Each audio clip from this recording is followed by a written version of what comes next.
to review the regular city council meeting of February 7th and the called city council meeting of February 9th. I'll move to approve the minutes for February 7th and February 9th. Second. Okay. I have a motion second. All in favor? Aye. Any opposed? Motion carries. Thank you, council. All right, we're to citizen comments. Does anybody have anything for the council for any of these items in the agenda this evening? If not, we'll move on to the consent agenda. These items are considered to be routine and will be enacted in one motion without discussion unless a council member or citizens request a specific item to be discussed and voted on separately. The consent agenda includes items E3, E4, F1, F2, and F3. Would anyone like these broken apart for any reason? Move to approve consent. Second. Okay, got a motion second. All in favor? Aye. Any opposed? Motion carries. Thank you. All right, we are to public hearing. We'll open public hearing at this time. Linda, if you will have D1 read for us. Right? Sheena's going to read tonight. Okay. Ordinance 6459, an ordinance of the City Council of the City of Sherman, amending the Code of Ordinances, City of Sherman, Texas, at Chapter 13, Utilities, Article 13.07, Water, Sewers, and Sewage Disposal, Division 3, Sewers and Sewage Disposal, and Division 6, Fats, Oil, Grease, and Sediment Control, modifying regulations governing the city's fat, oil, grease, and sediment control program, providing for inclusion of the Code of Ordinances, providing a repealing clause, a severability clause, and a penalty clause, finding that the meeting at which this ordinance is passed was noticed and is open to the public as required by law. Thank you. All right. Terrence, your name's on my list. Is that you tonight? It is me, Mayor. Going to talk about fats and oils. Yes, we are. Okay.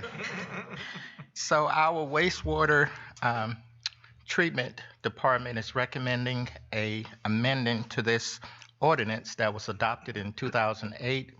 As you know, as small businesses have come in, this ordinance was almost like a one-shoe-fits-all. And so what they're recommending is the amendment of this ordinance to include food trucks and things like that, and small businesses that don't need those large grease traps to go in the ground, but to go under the sink and things like that. And so what they are also have in mind is as an establishment changes their menu, it will still give them the option to require those larger grease traps if necessary.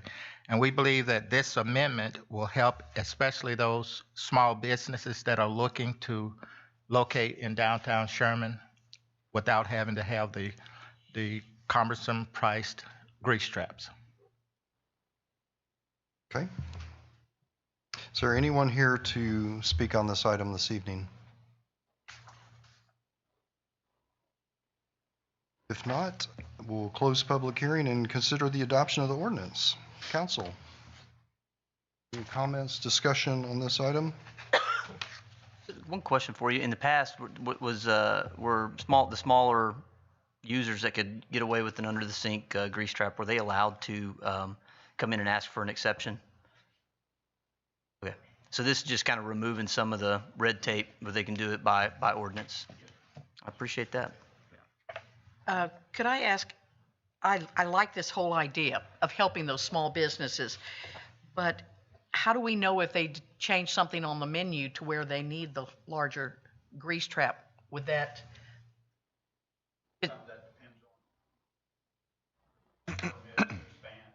Okay.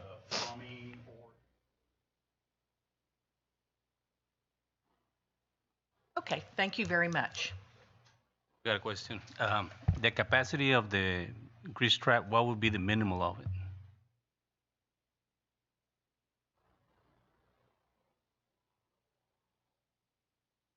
Yes, thank you.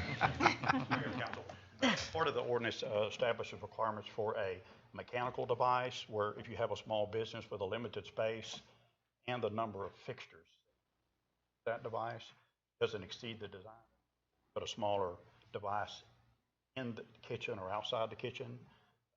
A lot of it's just trying to accommodate unusual circumstances, discourage a business from coming, but yet if they have a lot of grease-bearing waste at the size of trap, still protect the collection system. I move to approve ordinance 6459 as written. Second. Motion, a couple of seconds. All in favor? Aye. Any opposed? Motion carries. Thank you. Thank you for your comments. All right, we are to item E1. Sheena, if you'll read that for us. Resolution 6848, a resolution of the City Council of the City of Sherman authorizing execution of a consent to the assignment of the Master Development Agreement between the City of Sherman and TPJ Properties Ltd. for the construction of public facilities in the residential portion of the mixed-use land development known as Heritage Ranch, being approximately 174 acres residential development along U.S. Highway 82 and between FM 1417 Heritage Parkway and Travis Street in the city of Sherman, Texas, identifying the permitted assignee as RCICD Heritage Ranch, LLC, providing that the meeting at which this resolution is passed was noticed and is open to the public as required by law.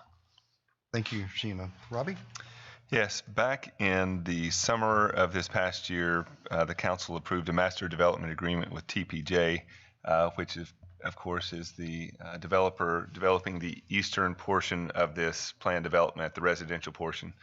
Since that time, they have brought on additional partners and changed the legal structure of this project.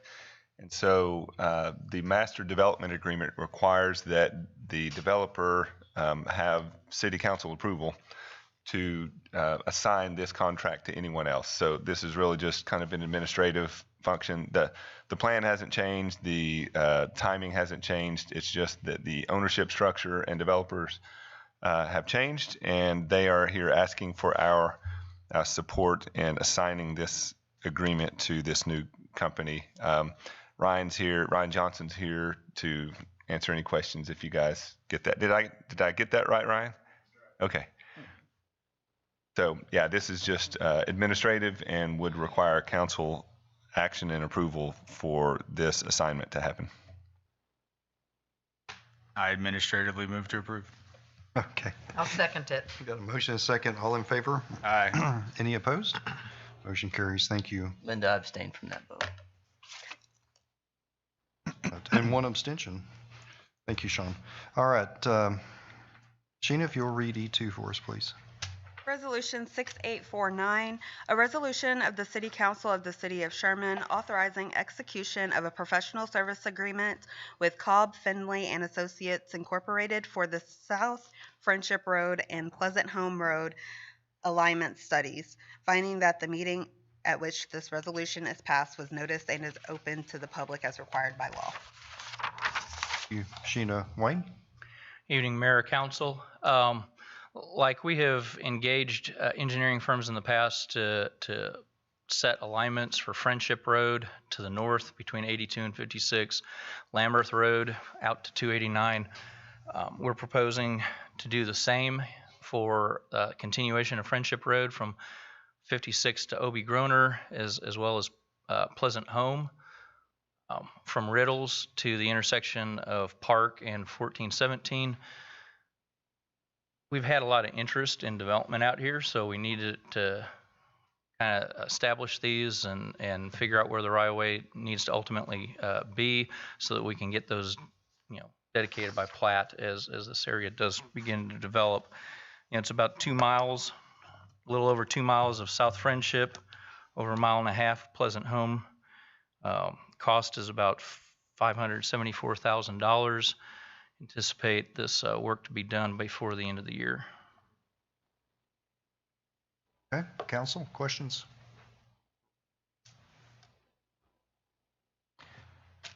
Move to approve 6849. Second. Okay. Motion and second. All in favor? Aye. Any opposed? Motion carries. Thank you, Council. We are to other business, G1.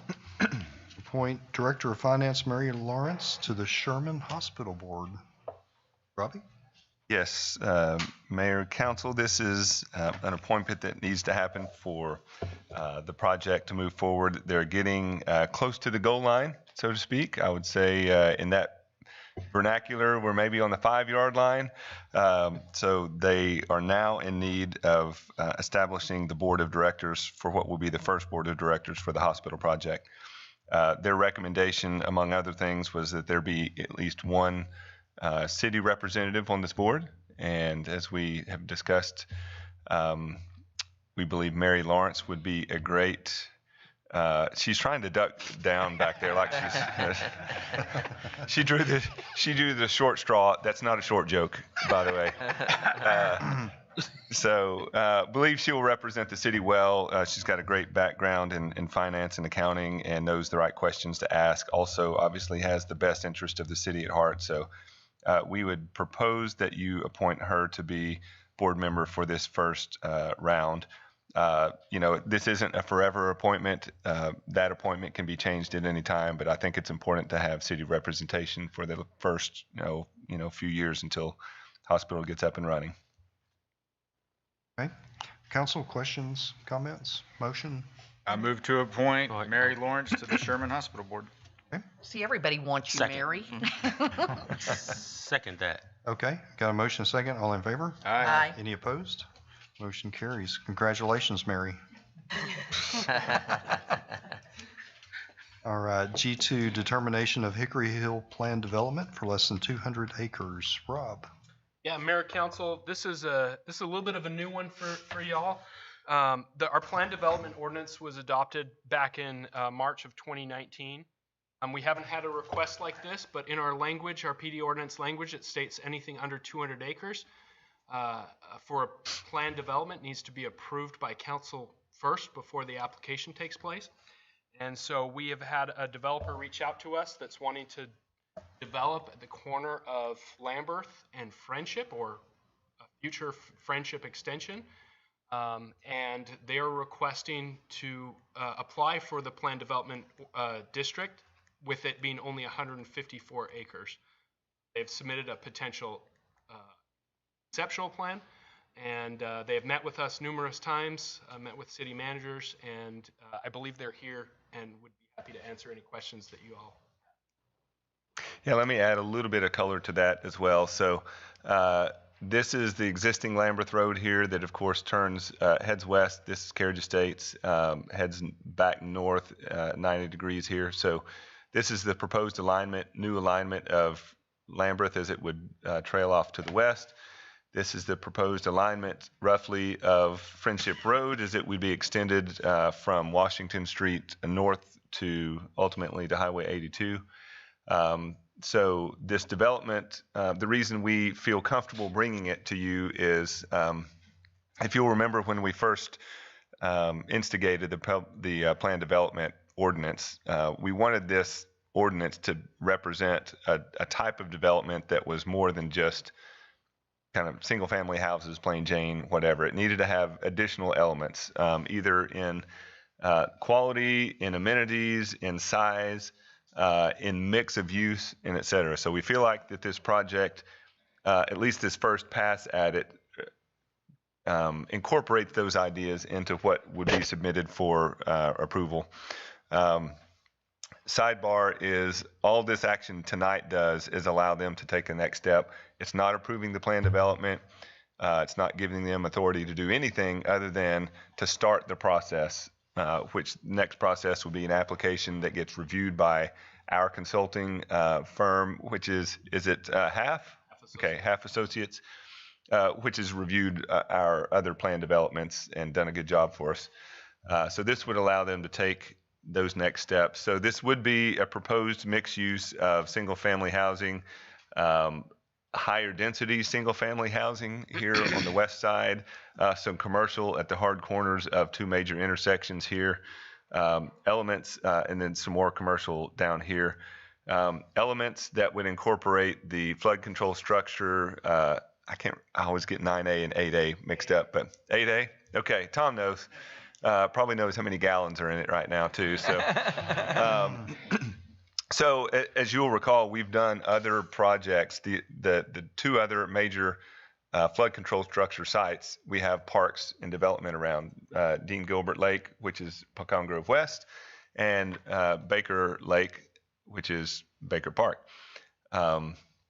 So the idea would be to incorporate that, albeit smaller, detention structure into a park structure that would have green space, open space, trails, connectivity to other parks up here to the north, which is west, the ball fields for Pecan Grove West. So it has multiple elements, multiple features. It's not 200 acres, but it's more than 100. As you recall, anything less than 100 is not even eligible for consideration. So on that basis, we would say, oh, it kind of looks and feels like there's enough to, maybe let them go forward, but staff gets 0 votes in this. This would be a council item for discussion. And I would say Taylor Blanchard is here to speak more about it or to answer questions that you would have on the project. Council discussion, questions? I'd like to hear more about the project, to be honest. Okay.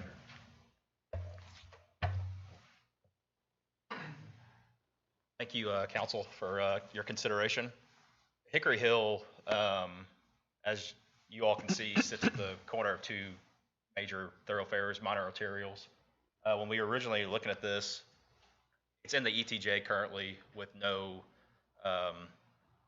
declaration of future land use, and so our original intent was to bring this as a planned development to satisfy, the council and the city with a mix of uses for this area, with its location close to all the parks and future trail connectivity that we propose.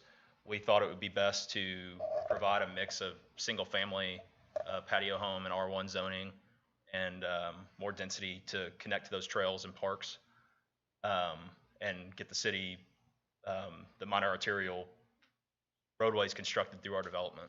So we are extremely excited to work with high-quality home developers to build high-quality houses and provide the residents on the west side of Sherman connectivity to the future.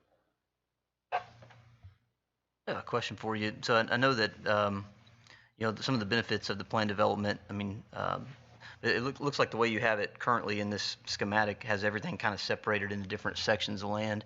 Would you guys be looking for the PD just for ease and time? Is that what it is, to be able to modify on the fly, to be able to get it done quicker? Or, because the alternative is you come back and get different zoning for all the properties. So is this something you guys are looking for just for time purposes, or what was the reasoning for coming for a planned development? Yeah, the reasoning really is to ensure consistency and tie together, all the elements of the project, since they all will be connected.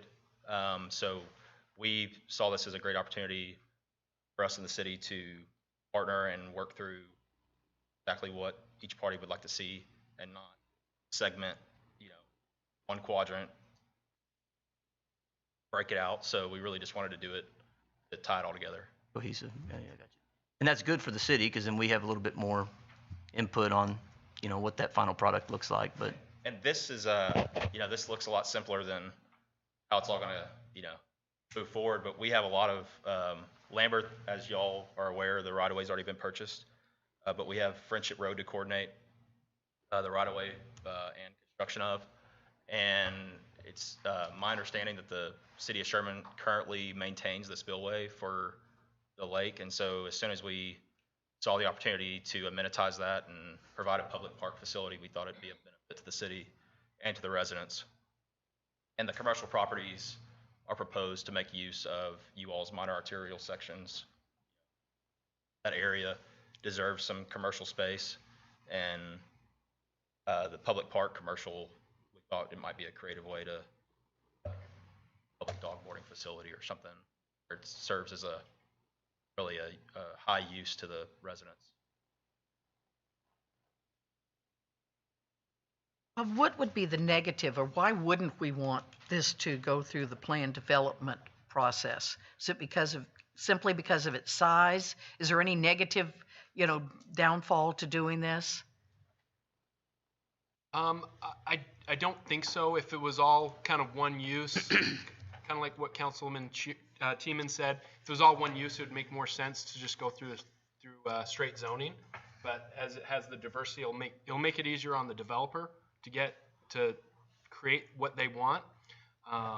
There will be a little bit more time for staff in the application process to review and things like that, but the fees kind of pay for that. So, Yeah, in my opinion, we have, because we'll be doing a master development agreement, we have a little bit more input on the overall product. So, I mean, just my personal opinion is I think it's a good deal for us. Yeah. So, Do we just need a move to approve? It's a determination, so, Yeah, we just need to Yeah, have a, yeah, motion and second, and then vote on authorizing the applicant to move forward with the plan development application. okay, well then I would make a motion to let them move forward with the plan development application. I second Okay. that. motion second. All in favor? Aye. Any opposed? Thank you. All right, next item, discuss and consider approval of the budget calendar for fiscal year 2022 and 2023. Robbie? Yes, exciting time of the year for Mary. For everybody. Who doesn't like a good budget? You know what I'm saying?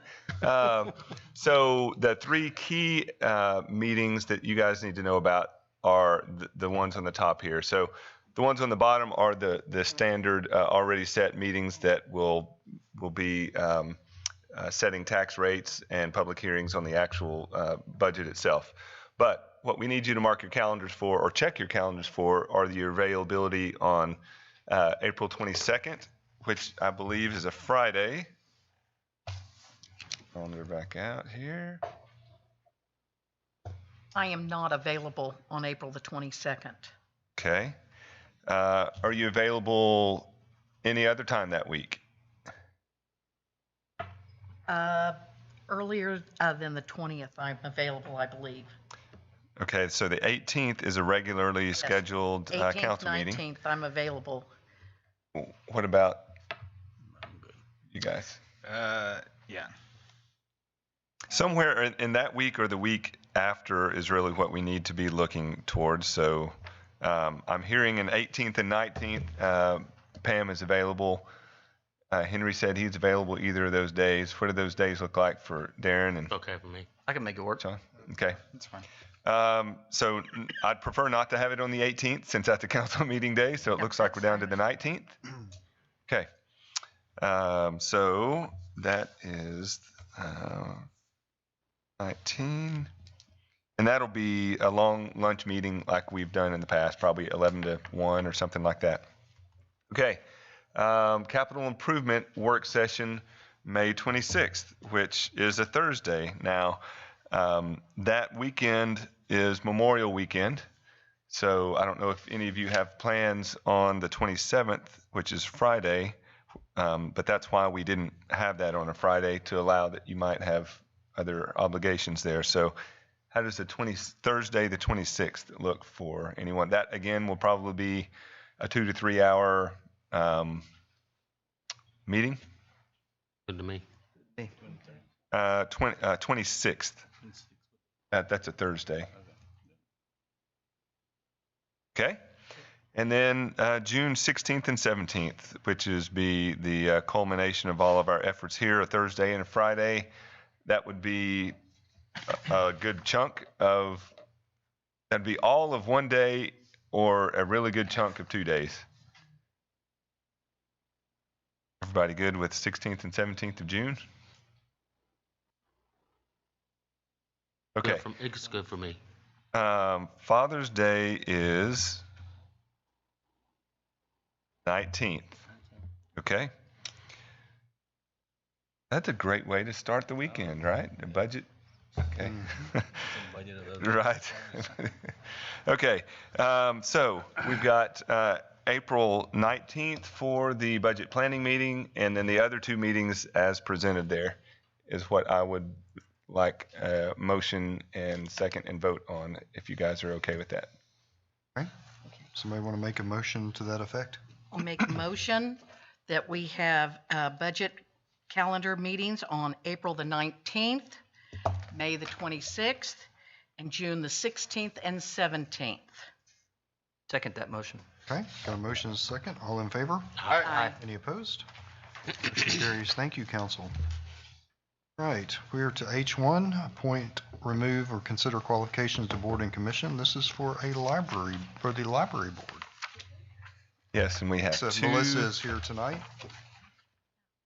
We've got two reappointments to make. We've got 4 positions open, only 2 applicants who are current board members that wish to be reappointed, Lori Mealy and Donna Nesbitt.